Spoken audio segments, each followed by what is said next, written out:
Hello friends and welcome back. This is the first video in a series that I'm starting called How To. This is meant to simplify tasks that might require some specific technical knowledge. We will look at how to choose a monitor and it will be based on my own experience.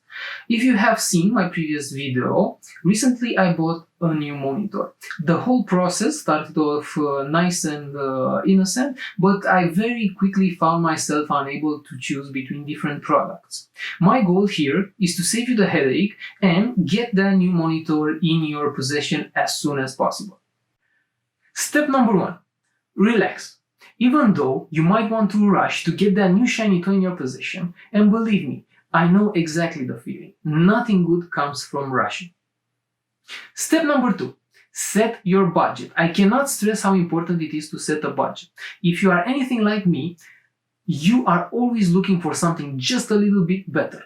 While there is nothing wrong with that, you can very quickly jump from something that is very reasonably priced to a wallet breaker. This is not something you do, especially if you enjoy eating 3 meals a day.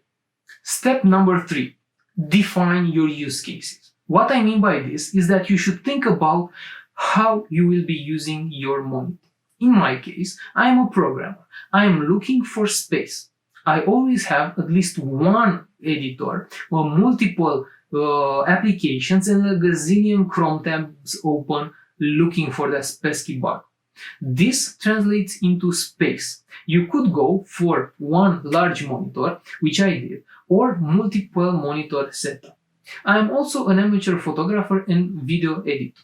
Any type of editing usually translates to good color accuracy or color depth, meaning having a large color space to work with.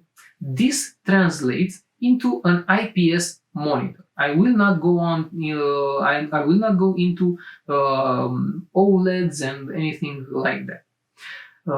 And last but not least, I like to think of myself as a gamer. The first thing that people talk about is frequency. But based on what type of games you are playing, you might not need a very high frequency. In my case, I only play one game now. This is called HOTS and it's a MOBA. And while the frequency helps with everything, not only gaming, for me, I could not justify the higher cost that comes with a higher frequency. Step number 4. Think about your office condition. This is something that is very easily overlooked and has some implication on how satisfied you will be with your product and purchase actually.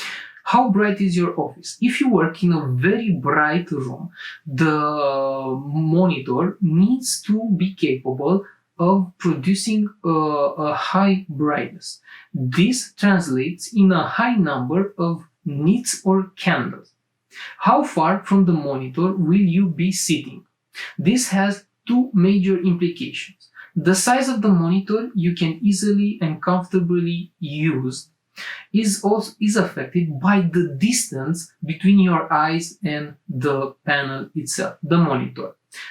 The bigger the monitor, of course, the farther you will have to sit from it to avoid eye strain, neck pain, and so on and so on. The distance, also affects the number of pixels that the panel has, basically. So, if you will be sitting close to it, then the monitor needs to have a higher density of pixels. This is because if you have a low number of pixels per inch, you will see pixelated text. And of course, pixelated image, which is not something we like to see. Step number 5. Think about connectivity, power, and special requirements. What will you connect to the monitor? If you have a MacBook Pro and are scared of dongle, you might want to look into a monitor that has a USB-C port, as is my case. A tip here, look if the USB-C can charge your laptop. Some might not. This monitor behind me is capable of powering the MacBook Pro, which requires a 60-watt charger usually. How will you power the beast? High DPI, high refresh rate, high resolutions means that you will need a powerful rig if you want to have a smooth experience. How much flexibility do you need in the position of the monitor?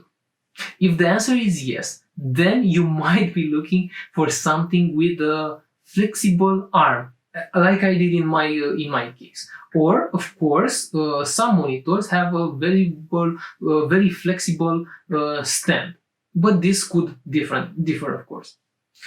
Step number 6, and the last step in our process: pick your battles. Unless you have a big budget, picking the most expensive thing is never the option. Also, being the most expensive product doesn't necessarily mean that is the perfect product for you, monitor in this case. You might end up paying too much and getting very little in return case. Applying the above steps, I came up with the following specification. I would like to buy a monitor that has a size of 32 inches or 80 centimeters in the metric system, a resolution of 4K. I would like the monitor to have an IPS panel somewhere around 350 nits 400. Brighter is also better, but it depends on the budget. I would like the monitor to have a flexible arm, or the flexibility to set it in different position. Maybe I could also buy a VESA mount arm. I would like the monitor to have USB-C, HDMI, and honestly, that is it. Most likely you've seen the monitor behind me and are very interested in the review. I don't want to give too much away, but the steps that I just shared with you helped me make a good choice. With that being said, I hope that you enjoyed this first how-to video. I try to stay as far as possible from technical specification and rather focus on the needs. If you'd like to see more how-to videos like this, or if you'd like to see me get into a more technical how-to or technical short videos about monitors, please comment below, and I will be more than happy to oblige. Until next time, guys, stay safe and happy. Bye bye.